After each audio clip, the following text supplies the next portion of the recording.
avec l'esprit et le cœur imprégnés de l'amour de Dieu, tout était véritable prière en lui, quoi qu'il fît.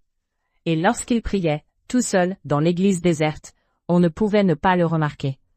Ce n'est donc pas étonnant que l'on trouve des témoignages tels que celui du théologien Artufo, son premier biographe. Connaissant à peu près l'heure habituelle que le vicaire passait en prière à l'église, il m'arrivait de quitter ma maison exprès pour le rejoindre. Le seul fait de le voir prier remplissait mon cœur de joie. Et c'est bien naturel qu'il ait laissé, comme testament spirituel, une vive exhortation à la prière. Priez, priez. Sa façon de prier était passionnée et confiante. Il parlait avec Dieu de tout et de tous. Dieu était au courant de tout, mais il sentait tout de même le besoin de lui parler.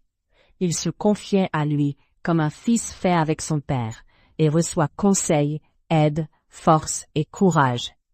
L'intensité de sa vie intérieure sera la base et le liment principal des initiatives et des œuvres qu'il fondera.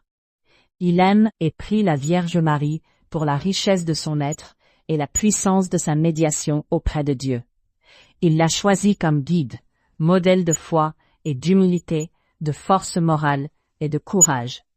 Il l'invoque comme Mater Amabilis dans les moments difficiles et décisifs, et lorsqu'il sent plus vive la souffrance à cause des incompréhensions, calomnies et menaces.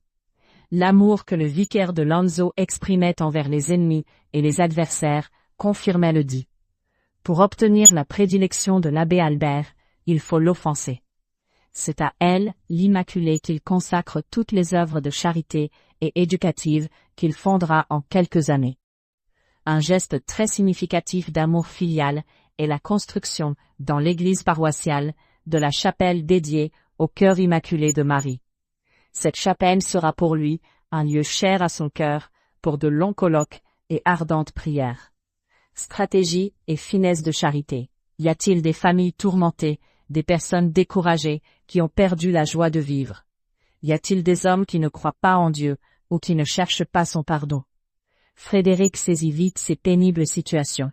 Il en souffre profondément. Il invoque l'aide du Seigneur avec des prières et des jeûnes. Lors de ses contacts personnels avec les gens, il prêche avec des mots tellement humains et affligés que le plus souvent, la conversion est immédiate, libre, convaincue. Dès qu'il est au courant des difficultés de certains de ses paroissiens, seuls, malades, en chômage, il se dévoue aussitôt, d'une manière ou d'une autre, pour leur venir en aide. La commune étant dans l'impossibilité de placer les chômeurs, il tâchait de leur trouver du travail dans les terres de la paroisse. Et lorsque quelqu'un lui rappelait que, de cette manière, le revenu du blé et du maïs n'était pas avantageux, il répondait « Cela ne fait rien. L'important c'est que ces braves gens puissent travailler. » Les constructions nécessaires aux fondations avaient le double but de la nouvelle œuvre et en même temps d'offrir du travail aux chômeurs. Et c'est en plein travail que Frédéric trouvera la mort. Parfois, pour ne pas humilier, il est si habile qu'en offrant son aide matérielle ou la possibilité d'un travail, il donne l'impression d'être lui-même le bénéficiaire. C'est le cas du père de famille qu'au retour des alpages, ramène au vicaire la vache Savoie.